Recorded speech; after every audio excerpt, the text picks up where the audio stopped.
shells. I-mix na natin. Wow! So guys, pag i-mix na natin, saka na natin ilalagay ito. Ayan, please open. So guys, ilalagay na natin ito. Ilalagay na natin.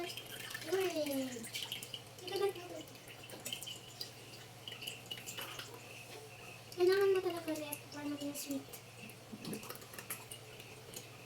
Pag na-i-mix mo na, pag na-iubos mo na lahat, please, i-mix na natin. Dahan-dahan lang para di matapon. So next is the flour. Flour? Yes, flour. Flour? Flour? Are you put it all? Yes. Yes.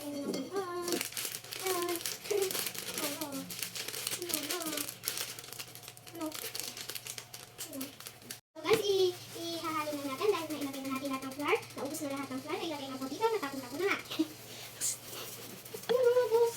Mami, ang puti na na. Oh, paano to? Maliit. Kasi mo ito nalagyan. Wash your hands. Oh no. Wala na. So, i-mix na natin. I-mix na natin ng maigi. Para matunaw ang mga flour na nailagay natin.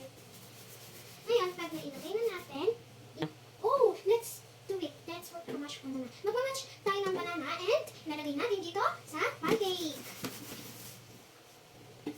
Mix lang natin.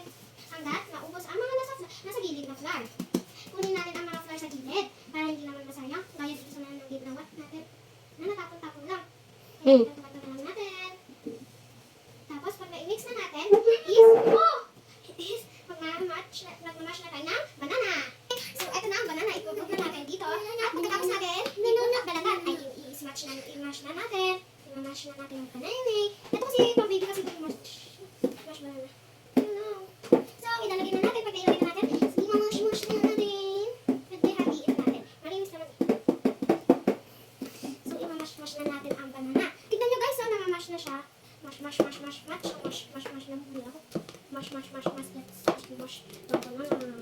Pag na-i-smash na natin yung banana let's cook it na. Pag na-i-cook na kasi, merienda to kasi. Na-i-smash na natin. Tapos pag, dito na yung pancake. Ito natin, para matanggal. So guys, na-i-smash na natin ang maigi. Okay, so para masyang lumaw. So, ipuput na natin dito. Let's put it here.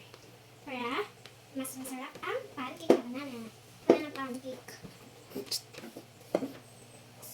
So, eto na. So, pag ilagay na natin lahat, i-mix na natin ulit. I-mekos-mekos lang natin. At pag na-i-mekos na natin, ng maigi, ang banana na talaga. So, may naiwan ko pala dito, guys. Dami naiwan dito. Ito pa, guys. Pag na-ikunto na natin lahat, kanto-kanto na natin, mix na natin, and mekos again.